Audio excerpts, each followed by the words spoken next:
bem? Estamos aqui para mais uma aula e hoje nós iremos falar sobre a religião vista sob o ponto de um grande filósofo chamado Sócrates.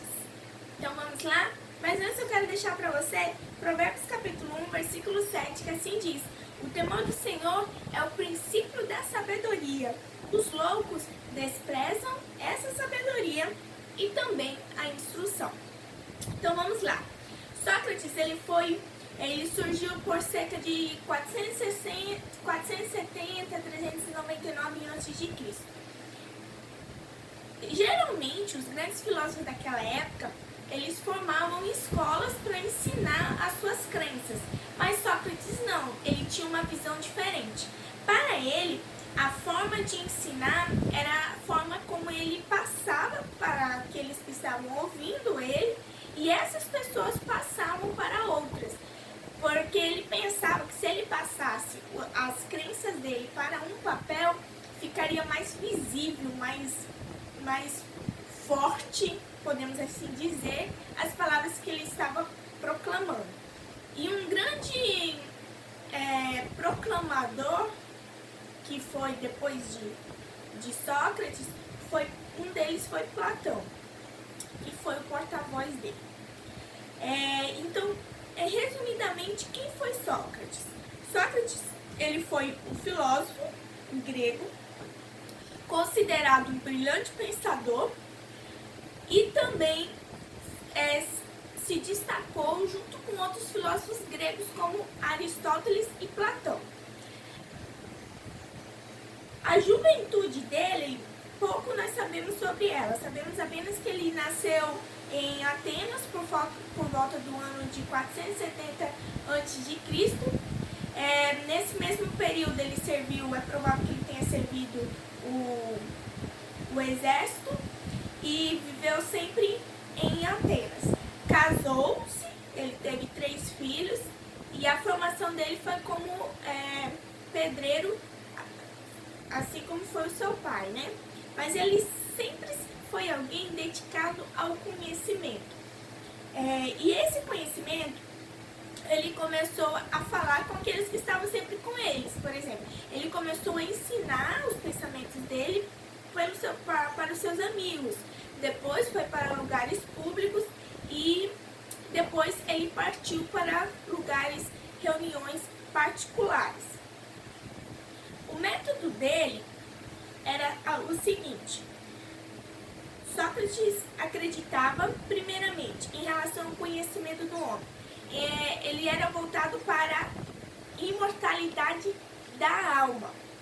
Ou seja, que ele mesmo recebeu essa vida com uma missão do deus Apolo, para que ele pudesse defender e se conhecer a si mesmo. Então, para ele, a filosofia torna-se algo que volta-se para o exame de si mesmo e coloca um homem e os seus problemas como o centro dos interesses da filosofia. Então, nesse caso, para ele, a sabedoria passa a ser um objeto de pesquisa e um objeto de pesquisa do homem também. Outro detalhe importante dele é que a missão dele era conhecer a realidade do homem, investigar o homem e também a sua alma. A filosofia, para ele, era levar o homem a conhecer a si mesmo, como também conhecer os seus limites e as suas possibilidades. A virtude que ele tinha era que as pessoas elas deveriam se concentrar em serem virtuosas para si mesmos, para os amigos, para a comunidade, para aqueles que conquistassem juntamente com ele. Ele dizia assim que a virtude é como se fosse algo voltado pelo grupo humano, ou seja, pela polis. Já os gregos, a virtude era a qualidade essencial, ou seja, que faz do ser o que ele é. Assim é virtuoso um homem que tenta ser bom e perfeito. No caso, utiliza a razão e o conhecimento para atingir o objetivo proposto. Quando se falava de política, Sócrates, ele era contrário a toda a aristocracia democrática. Ele defendia que a república ela deveria ser organizada por filósofos. Também ele pensava que em algumas situações os tiranos também podem até ser mais legítimos que a própria democracia. E, por fim, a religião. Sócrates, ele era ateu, mas afirmava que ele acreditava numa divindade particular. Ou seja, tudo ele se voltava para os deuses. Ele era filha dos deuses tradicionais, que ele chamava de daimonion, que era um ser inferior aos deuses mais superior, aos homens. Então, ele acreditava nessa entidade e, mesmo assim, ele era contra os deuses nos quais a cidade acreditava. Enquanto a cidade ia para um lado, Sócrates, com seu pensamento, ia para o outro. Ele dizia ser atormentado por uma voz divina interior nele, que ele ouvia não tanto para o indicar a pensar em agir, mas para o dissuadir de fazer determinada ação. Então, para Sócrates, os cultos religiosos, eles deveriam fazer parte da vida e de todos os cidadãos. Também, Sócrates aconselha as pessoas para que pudessem seguir aos cultos e aos costumes daquela cidade. Então, para ele, os deuses são uma expressão do princípio divino. Esse princípio pode trazer aos homens o supremo bem, que é a virtude, como já falamos. Ele pregava muito sobre a questão da virtude. A religião, para Sócrates, no caso, é a sua filosofia. Se Deus é inteligência, então que ele pode conhecer todas as coisas e que pode também ordenar essas coisas. Então, para ele, as palavras dele valiam mais do que as crenças e dogmas daquela época. Olha a sentença que ele disse, é importante nós relatarmos aqui. Ele disse assim: eu digo, cidadãos, que me haveis matado, que uma vingança recairá sobre vós, logo depois da minha morte, bem mais grave do que aquela pela qual vos vingastes de mim, matando-me. Hoje, vós fizestes isso na esperança de que vos sereis libertado de ter que prestar contas de vossa vida.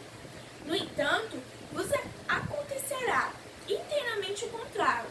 Eu vos predigo, não serei mais somente eu, mas muita voz pedir contas. Você sabe onde se vende peixe? Sim, no mercado. E sabe onde os homens se tornam virtuosos? Não. Então, me siga. Ou seja, ele achava que pregava a virtude, ele também pregava sobre uma coisa chamada maiêutica, e nisso ele seguia como regra de fé. Tem uma frase muito conhecida de Sócrates, né? Só sei que nada sei. E a partir desses pensamentos, muitos passaram a seguir ele diante dos seus escritos. Outras frases também muito importantes que ele deixou foi, a vida que não passamos em revista não vale a pena viver.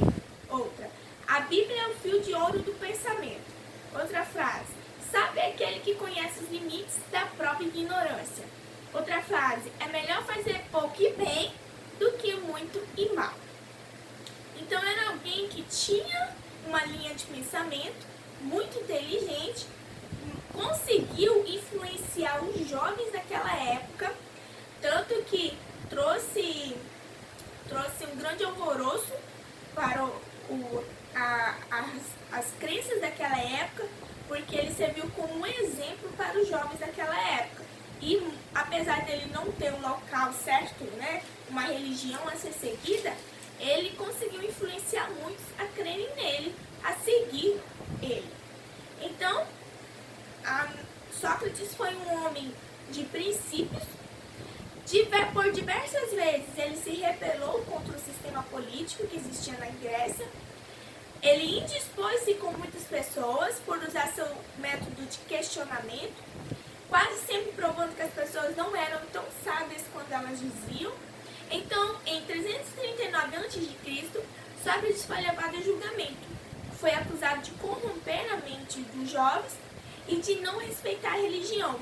Foi considerado um homem perigoso e condenado à morte por envenenamento. Ele teve que tomar uma xícara de um veneno mortal chamado cicuta.